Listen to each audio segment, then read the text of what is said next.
It is 1945. The country is rubble. Literally, entire cities reduced to ash and concrete dust. The currency is so worthless that people are using cigarettes to buy bread. The government does not exist. The military does not exist. The economy does not exist. 60 years later, that same country is writing the financial rules for an entire continent of 450 million people. Not by conquest, not by threat, by something far more elegant and far more durable. By design. This is the story of Germany. And once you understand how they did it, you will never look at the euro, the European Central Bank, or the phrase fiscal responsibility the same way again. Let us start with the obvious question. How does a country that was completely destroyed, occupied by foreign armies, and split in half for 4 decades end up as the quiet architect of European monetary policy? The short answer is, they built a central bank before they built almost anything else. In 1948, while Germany was still technically under Allied occupation, a new institution was created, the Bank Deutscher Länder. It had one mandate. One. Keep inflation low. Not grow the economy, not maximize employment, not stimulate recovery. Just kill inflation. This sounds boring. It is not boring. This is where the story actually begins. Here's what you need to understand about Germany in 1948. The population had lived through 2 catastrophic currency collapses in 30 years.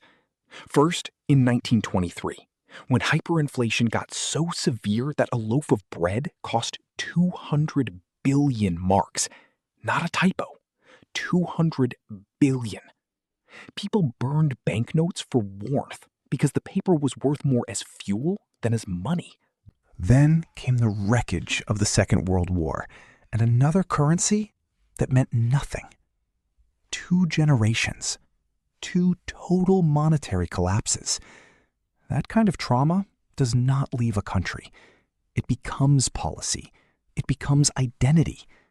It becomes non-negotiable. So when Germany rebuilt its central bank and later transformed it into the Bundesbank in 1957, they did not build it to serve politicians.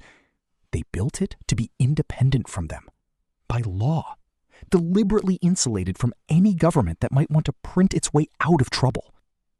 Other countries thought this was quaint, idealistic, a little uptight.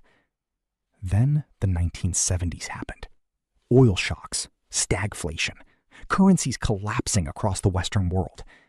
And Germany held. While everyone else was watching their purchasing power evaporate, the Deutschmark was becoming one of the most trusted currencies on earth. Quaint? It was not. Now here is where the story gets interesting, and a little uncomfortable. By the 1990s, Europe had a dream. One continent, one market, one currency.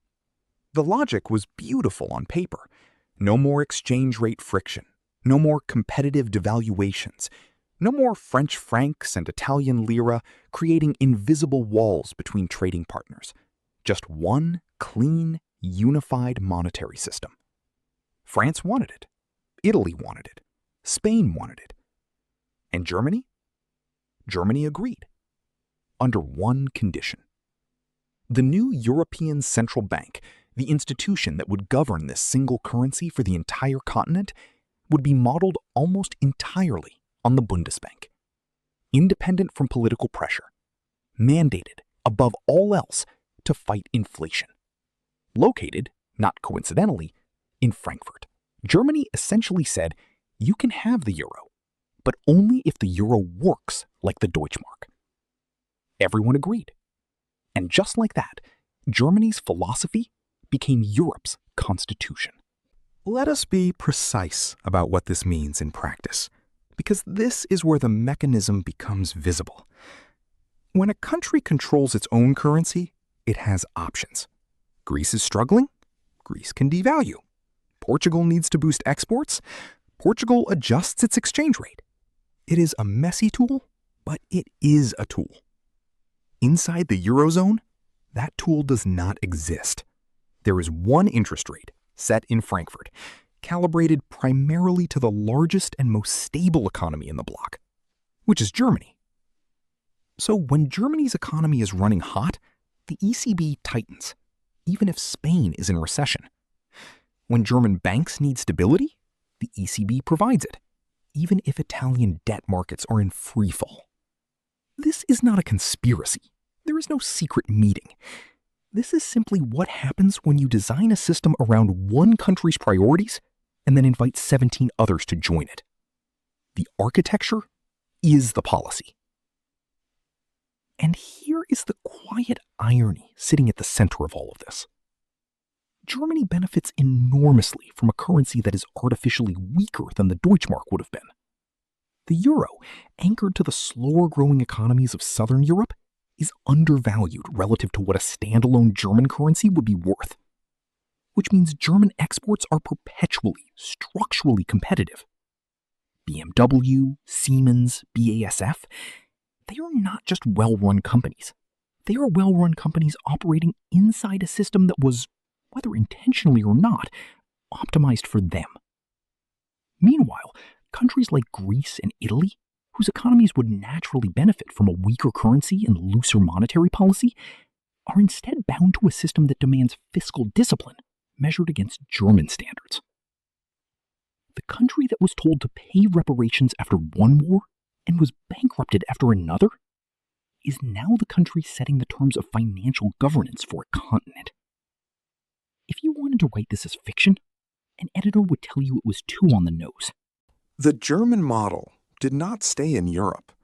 The principle of central bank independence, low inflation as the supreme mandate, rules-based monetary policy, insulated from democratic pressure, this framework spread globally.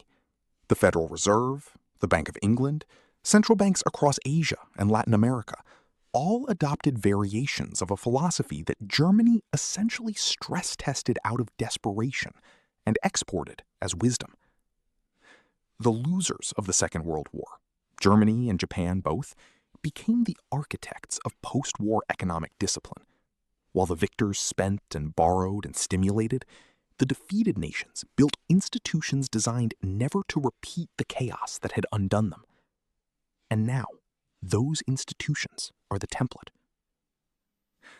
So what does this leave us with? A Europe where one country's historical trauma has been encoded into a monetary system that 350 million people live inside, whether their economic situation fits that system or not. A global financial architecture built on the assumption that the worst thing a government can do is inflate its currency, an assumption forged in the wreckage of Weimar Germany, now applied universally, including to economies that have never experienced anything like Weimar Germany.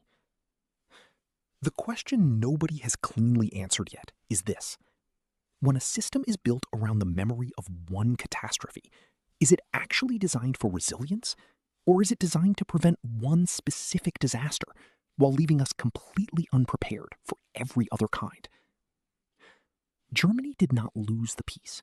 They shaped it, quietly, methodically, through the one thing no occupation force can dismantle, an idea about money. Whether that idea is right for the world it is now governing is a question that does not have a comfortable answer. And the people who most need to answer it are, not coincidentally, the same people who benefit most from not asking.